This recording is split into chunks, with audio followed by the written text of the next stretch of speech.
सबसे बड़ी बात यह है कि कर्नाटक हाई कोर्ट ने जो ये बात कही है कि हिजाब जो है इस्लाम का हिस्सा नहीं है।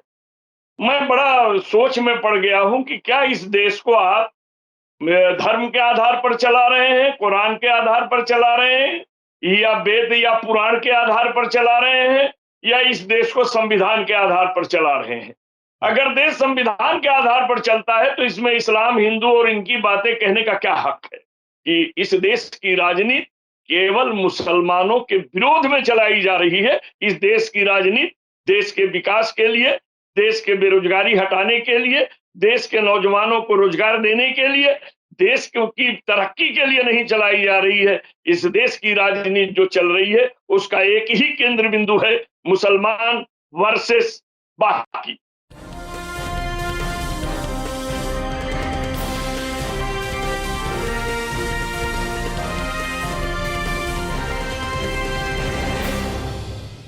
हेलो, नमस्कार, आदाब, सत श्री अकाल और अस्सलाम वालेकुम। मैं हूं मोहम्मद अहमद काज़मी, लेकर आया हूं आपका पसंदीदा कार्यक्रम आपके रूबरू। अभी जो देश में खास तौर पर 5 राज्यों के इलेक्शन के बाद नए इश्यूज जिन पर बात हो रही है या जिन्हें उछाला जा रहा है, इन्हें दोनों तरह से देखा जा सकता है। वो ये कि कर्नाटक हाई कोर्ट ने एक फैसला दिया कि हिजाब जो है वो इस्लाम का हिस्सा नहीं है और उस पर वो जो हिंदुत्ववादी ताकतें हैं वो बहुत खुश हैं। इसके अलावा एक कश्मीर फाइल्स के नाम से एक फिल्म आई है जिस पर काफी कुछ चर्चा हो रही है। उसमें कुछ लोगों का कहना है कि ये हिस्ट्री को, तारीख को सही तरीके से बताने का तरीका है। कुछ लोगों का कहना है कि इसमें झूठ बहुत है, क्योंकि जगमोहन जो उस वक्त गवर्नर थे, बीजेपी के एक लीडर थे, उन्होंने एक तरह से कश्मीरी पंडितों को उकसाकर वहां से निकाला गया था। एक नजरिया ये है। दूसरा नजरिया ये है कि कश्मीरी पंडित मजलूम है, उनको वहां से निकाला गया कश्मीरी मुसलमानों के जरिए। इस सब पर बात करने के लिए मेरे साथ आज खास मेहमान है शब्बीर अहमद विद्रोही साहब, जो नागपुर में रहते हैं और नेशनलिस्ट कांग्रेस पार्टी के माइनॉरिटी डिपार्टमेंट के अध्यक्ष हैं, सदर हैं। शब्बीर अहमद विद्रोही साहब, वेलकम है आपका। मीडिया स्टार वर्ल्ड को आपने वक्त दिया। आप ये बताइए कि ये इलेक्शन के बाद में ये कुछ नए जो इश्यूज उठाए जा रहे हैं, इस सब का मकसद क्या है? हिजाब पर हम सबसे पहले आप जानना चाहेंगे कि आप कर्नाटक हाई कोर्ट के फैसले के बाद आप इस पूरे मामले को किस तरह से देखें?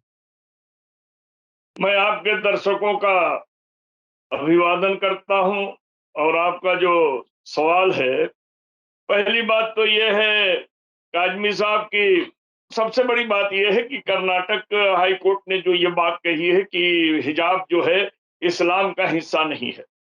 मैं बड़ा सोच में पड़ गया हूं कि क्या इस देश को आप धर्म के आधार पर चला रहे हैं, कुरान के आधार पर चला रहे हैं, या वेद या पुराण के आधार पर चला रहे हैं, या इस देश को संविधान के आधार पर चला रहे हैं।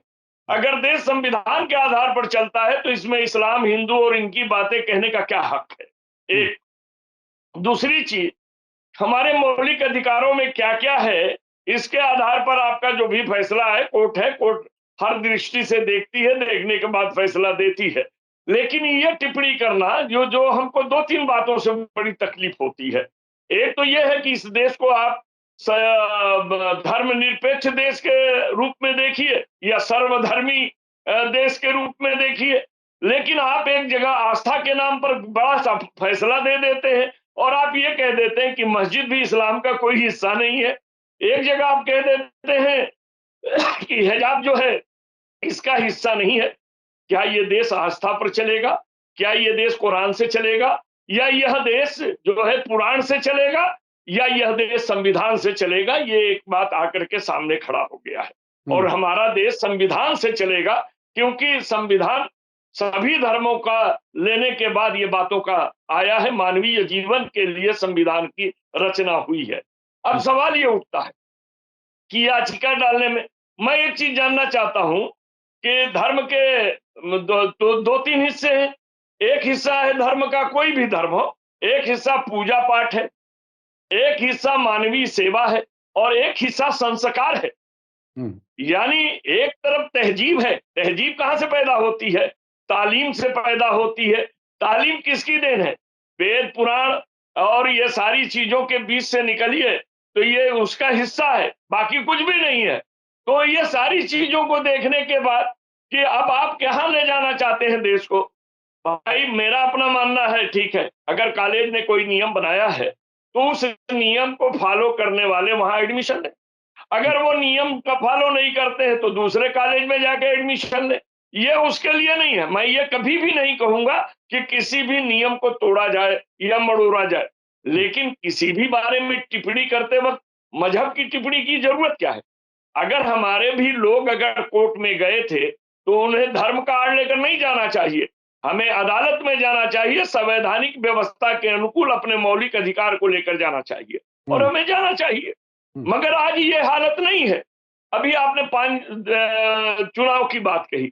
अगर अब 5 प्रदेश के चुनावों की जब बात आपने कह दी है, तो आप बता दीजिए मुझे, जो हवाओं के खिलाफ रिजल्ट आया, तो आप क्या कहेंगे?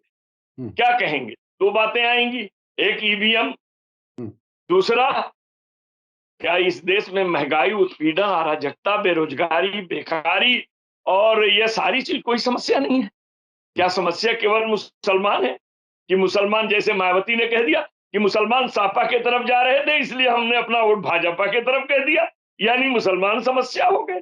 या आप ये कहना चाहते हैं कि मुसलमान जिधर जाएँगे हम उसके खिलाफ ध्रुवीकरण करेंगे? इसका मतलब ये है कि इस देश की राजनीति केवल मुसलमानों के विरोध में चलाई जा रही है। इस देश की राजनीति देश के विकास के लिए, देश के बेरोजगारी हटाने के लिए, देश के नौजवानों को रोजगार देने के लिए, देश की तरक्की के लिए नहीं चलाई जा रही है। इस देश की राजनीति जो चल रही है, उसका एक ही केंद्र बिंदु है, मुसलमान वर्सेस बाकी। ये हम्म, चीजें कब तक आ पाएंगी? हम्म। ये सारी चीजें कैसे चलेंगी? अरे लेकिन मुसलमानों के खिलाफ अगर ये पॉलिटिक्स होगी या हो रही है, जो हम आप देख भी रहे हैं, क्या इससे देश की तरक्की को में रुकावट नहीं आएगी? क्या इससे देश को नुकसान नहीं होगा? और बहुत ही एक संजीदा तरीके से गौर करने की जरूरत है। मैं अपने सरकार में बैठे हुए लोगों को, जो हिंदुत्व की बात करते हैं उनको भी, सबको मैं गौर करने के लिए दावत देता हूं कि ये जो खामोश देख रहे हैं, सब्र कर रहे हैं, अगर हम नहीं चाहते, कभी नहीं होना चाहिए कि वो रिएक्शन उसी तरह का आए, लेकिन अगर कुछ सरफिरे लोगों ने रिएक्शन उसी तरह का देना शुरू कर दिया, जो ऐसा लगता है कि ये चाहते भी हैं, ताकि ताकि मुल्क में और ज्यादा खलफिशार बढ़े, जो देश की दुश्मन ताकतें वो ऐसा चाहती हैं, तो ऐसी हालत में क्या मुल्क की तरक्की कुछ आगे हो पाएगी मुसलमानों के खिलाफ पॉलिटिक्स करके? देखिए, सबसे बड़ी बात क्या है कि आदमी की नजर में अगर देश हो तो कोई बात हो। हम्म, आदमी की नजर में सत्ता है। सत्ता देश की सेवा के लिए है कि शोषण के लिए है? हम्म, जीवन में भोजन भी 2 तरह के होते हैं सर। हम्म, एक भोजन स्वाद के लिए होता है, एक स्वास्थ्य के लिए होता है। बिल्कुल। मुंह में जायका देना है और कि बदन को सही रखना है। हम्म, अगर यह राजनीति देश के लिए है तो इसमें भेदभाव की कोई गुंजाइश नहीं है। और अगर यह राजनीति केवल सत्ता में बैठकर किसी को सताना और कहीं से शोषण करने के लिए है, तो इसके लिए तो यही मार्ग है, दूसरा कोई मार्ग नहीं है।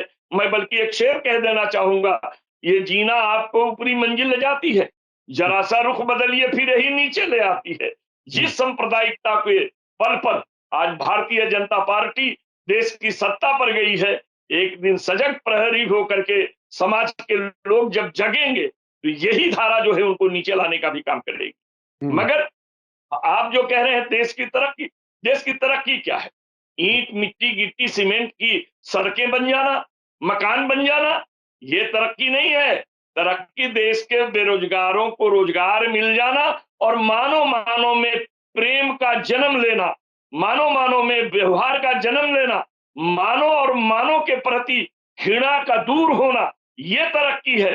क्योंकि बाबा साहब अम्बेडकर ने भी कहा था कि इस देश का तब तक उद्धार नहीं होगा जब तक आदमी से आदमी का प्यार नहीं होगा। जब हम्म, मानव मानव से प्यार नहीं करेंगे तो तरक्की आती ही नहीं है। तरक्की के 2 ही मार्ग हैं, एक खिड़की, एक दरवाजा। दरवाजा प्रेम का है और खिड़की व्यवहार का है। जिस देश में प्रेम और व्यवहार सही होते हैं उसी देश में तरक्की आती है, बाकी हम्म। नहीं आ सकती।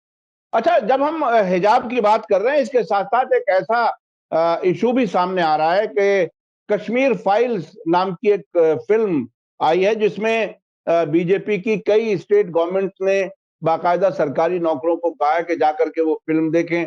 मध्य प्रदेश में तो पुलिस वालों को एक दिन की छुट्टी देने की बात कही है। प्रधानमंत्री जी ने कह दिया कि जो लोग देश की हिस्ट्री को सही तरीके से नहीं देखना चाहते वो कश्मीर फाइल्स की जो फिल्म है उसकी मुखालिफत कर रहे हैं। आप इस पूरे इशू को किस तरह से देख रहे हैं? क्योंकि इसमें मैं साथ-साथ बता दूं कि एक खास तरीके से उन लीडर्स को भी इंटरनेशनल लेवल पर जो हैं उनको भी टेररिज्म से जोड़ करके दिखाया जा रहा है जिनका कहीं दूर दूर तक का भी वास्ता नहीं है और बल्कि टेररिज्म के खिलाफ लड़ाई लड़ने में आगे हैं। आप इस कश्मीर फाइल्स का भारत की इस वक्त की पॉलिटिक्स को किस तरह से कनेक्ट कर रहे हैं, कैसे देख? देखिए, आजमी साहब, सबसे बड़ी बात है, फिल्म किसी भी स्टोरी पर बनाई जाती है। जब फिल्म किसी स्टोरी पर बनाई जाती है तो स्टोरी लिखने वाले की मानसिकता क्या है ये भी इस बात पर डिपेंड करता है। इतिहास है, इतिहास मानव ने लिखा है, इतिहास में क्या क्या लिखा गया है। अगर आज ये कह रहे हैं हमारे प्रधानमंत्री की देश का सही इतिहास जानना है तो इसे देखिए, देश की आजादी के इतिहास पर फिल्म बनाकर बताइए ना, दिखाइए ना लोगों के बीच में, जहां हिंदू मुस्लिम एक साथ फांसी के फंदे पर चढ़ाए गए, एक जगह रखे गए, सताए गए। इस देश की आजादी के उन क्षणों को क्यों नहीं दिखाते हो जहां पर आरएसएस के लोगों ने देश के आजादी के खिलाफ काम किया है। ये तो एक बात है। देखिए, एक चीज आपको बता दूं, कश्मीर में मुस्लिम आबादी ज्यादा है, इसलिए कश्मीर फाइल को बना करके पूरे भारत के मुसलमानों के खिलाफ माहौल बनाने का काम किया जा रहा है। मैंने आपसे सबसे पहले ही एक जुमला कहा था कि इस देश में कोई समस्या नहीं है, न महंगाई है, न उत्पीड़न है, न अराजकता है, न अव्यवस्था है, न कोई बेरोजगारी है, केवल मुसलमान समस्या है। यह इस बात का प्रतीक है। आज आपको बता दूं, मुझे उधर देखना पड़ता है, पीछे मुड़कर देखना पड़ता है कि एक दौर था मस्जिद के किनारे सुबह की नमाज के बाद गांव की बूढ़ी औरतें या औरतें अपने बच्चों को लेकर खड़ा होती थी, गैर मुस्लिम औरतें खड़ा होती थी और मौलवी साहब मेरे बच्चे को फूंक दीजिए, थोड़ी सी तबीयत गड़बड़ है, और खाली फूंक देने पर उस बच्चे को आराम मिलने की बात होती थी। तो कितने बेहतरीन चीजें थी। आज मस्जिद के दरवाजे पर एक भी दूसरे मजहब के लोग खड़े नहीं है, बल्कि हमारे मजहब के भिखारी खड़े हैं, जो खड़े, ये तो हमने में भी गड़बड़ी है, हमने भी कुछ किया। हमने आज पूरे विश्व में मुसलमान हैं, हमने अफगानिस्तान के मुसलमानों का कैरेक्टर हिंदुस्तान के मुसलमान से जोड़ दिया, हमने पाकिस्तान के मुसलमानों का कैरेक्टर अपने भारत के मुसलमानों के कैरेक्टर से जोड़ दिया, हमने हमारे मजहब के कैरेक्टर हमने शरीफ मुसलमानों से जोड़ दिया। हमारा अपना ये कहना है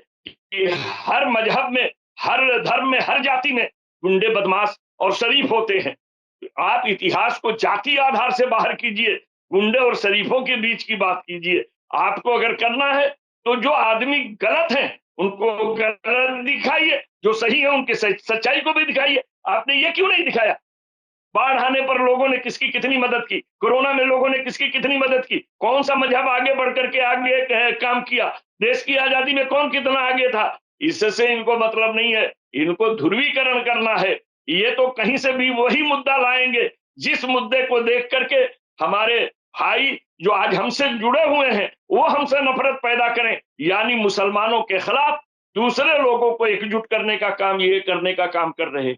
इसलिए हमारे अच्छे किरदार को दिखाने का इनके पास कोई वक्त नहीं है। ये हमारे कुछ गुंडे के किरदारों को दिखा करके हमारे कौम के खिलाफ लोगों में द्वेष की भावनाएं पैदा करने का काम करते हैं। अच्छा, अभी ऐसा लग रहा है कि इलेक्शन के बाद में कई ऐसे वाकयात हुए हैं।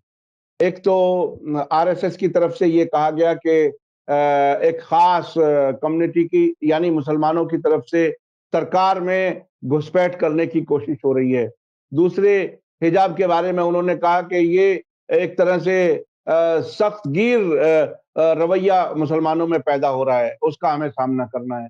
उधर प्रधानमंत्री जी ने भी कह दिया कि पुलिस वालों को चाहिए कि आम लोगों के साथ नरम रहें, लेकिन जो इनको उकसाते हैं, भड़काते हैं, उन पर सख्ती करें।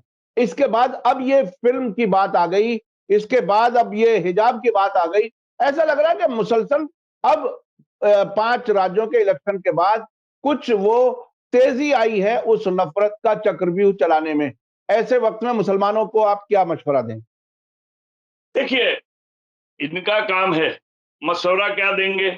आपको एक मिसाल दे देंगे कि एक संत जो है गंगा में स्नान करने गए, तो एक बिच्छू जानवर है वो डूब रहा था, तो उसको उन्होंने अपने चुल्लू में लेकर के बाहर फेंकने का काम किया, उसने डंक मारा, इनका हाथ छूट गया, फिर उन्होंने उसे उठाया, फिर उसने डंक मारा, तो एक संत के साथी ने कहा, गुरुजी ये क्या कर रहे हैं, वो बार बार डंक मार रहा है और आप उठा रहे हैं। कहा उसका काम डंक मारना है, हमारा काम उसका परोपकार करना है। तो हम तो अपने कौम से एक ही बात कहेंगे कि आप इस वक्त की नजाकत को समझिए और अपने उन इतिहासों को दोहराइए जो हमारे नबी ने हमको सिखा कर गए थे। पड़ोसी के हकूक को देखना, दूसरे के दर्द में मदद करना, दूसरे को इखलाकन अपना बनाना, अपने अंदर अहंकार नहीं लाना, खुददारी लाना, खाकसारी लाना, लोगों के अंदर दूसरे की तकलीफ को अपना समझना।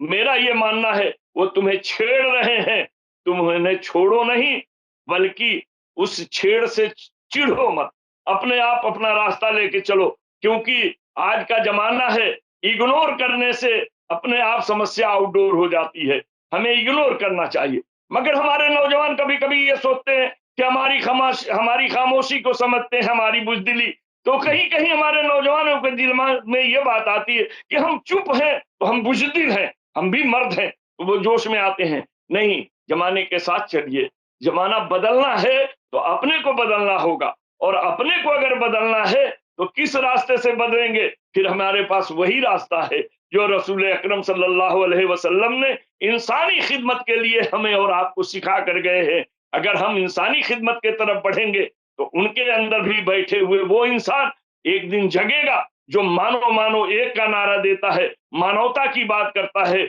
जो साफ कहता है कि घृणा, तृष्णा, ये ईर्षा, द्वेष, काम, कपट ये रावण के गुण हैं, दया, क्षमा, परोपकार, उपकार ये राम के गुण हैं। ये भावनाओं का एक दिन जन्म होगा और ये असफल होंगे, केवल हमारी खामोशी से असफल होंगे, हमारी सब्र के तरीके से असफल होंगे, हमारे इखलाक और किरदार अगर मानवीय रहेगा तो ये असफल होंगे। अगर हम भी जातिवादी हो जाएंगे, संप्रदायवादी हो जाएंगे, तो ये तो वो चाहते हैं कि दोनों संप्रदाय के बीच बात चले।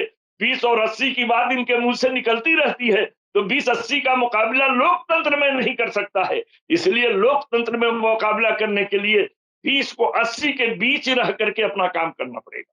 तो हम हम्म। अपने लोगों से यही कहेंगे कि अल्लाह अल्लाह के रसूल पे भरोसा कीजिए, अपने किरदार को बेहतरीन रखिए, हुब्बुल वतनी निफ से ईमान के रास्ते पर चलिए, वतन की मोहब्बत हमारा ईमान है, और आप भलाई कीजिए, दूसरा बुराई करता है उसे अल्लाह पर छोड़ दीजिए। हमें अपने रास्ते पर चलना है और अपने इखलाक, किरदार, मोहब्बत और अपने व्यवहार से दुश्मन को भी अपना बनाने का काम करना है। ये भारत हमारा है, क्योंकि कुर्बानी देकर हमने इसको आजाद कराई है। इसलिए जिन्होंने आजादी में कुर्बानी नहीं दी है वो इस भारत की पीड़ा नहीं समझेंगे, भारत की भारतीयता नहीं समझेंगे। हमने इस पे कुर्बानी दी है, इसलिए इस देश के मुकद्दस को, इस देश की पवित्रता को, इस देश की मानवता को बचाने की जवाबदारी हमारी है। इसलिए हम अपने भाइयों से यही अपील करेंगे कि जो घर बनाता है वो घर टूटता हुआ बर्दाश्त नहीं कर सकता है। इसलिए इस भारत को सजो कर रखने की जवाबदारी हमारी है। इसलिए हम सब में प्रेम बांटें, प्रेम के साथ जीने का रास्ता निकालें, द्वेष और क्लेश को दूर करने की बात करें और मानो मानो एक का नारा दें, इन्हीं के साथ जीने का काम करें। हम अपने मजहब को अपने घरों में, अपनी मस्जिदों में रखें, सड़कों पर इंसान बन करके चलने का काम करें। यही हम अपने लोगों को एक सबक देंगे। बहुत बहुत शुक्रिया शब्बीर अहमद विद्रोही साहब। ये बात बहुत ही अहम है, समझने की है कि टफ सिचुएशन जब हो तो किस सलीके से वक्त गुजारा जाता है और अपने मजहब को, अपने उसूलों को ना भूल करके, मोहब्बत को साथ लेकर के चल करके ही मुल्क का और समाज का भला हो सकता है। बहुत बहुत शुक्रिया शब्बीर अहमद विद्रोही साहब, आपने हिजाब के मामले पर भी काफी अहम बातें कही, कश्मीर फाइल्स फिल्म के बारे में भी आपने अपनी बात रखी और ये भी बताया कि मुसलमानों को इन हालात में कैसे अपने आप को आगे बढ़ाना है, अपने अखलाक और मोहब्बत के साथ कैसे आगे बढ़ना है। बहुत-बहुत शुक्रिया शब्बीर अहमद विद्रोही साहब, आपने हमारे लिए वक़्त दिया, उसके लिए बहुत-बहुत शुक्रिया। इसी के साथ मुझे दीजिए इजाज़त। धन्यवाद, शुक्रिया। जय भारत, जय हिंद। मीडिया स्टार वर्ल्ड के और वीडियो देखने के लिए हमारे चैनल को सब्सक्राइब करें और सीधे नोटिफिकेशन पाने के लिए बेल आइकन दबाएं। और अगर हमारी खबर सच्ची और अच्छी लगे तो अपने व्हाट्सएप, इंस्टाग्राम, फेसबुक और ट्विटर अकाउंट पर ज़रूर शेयर करें।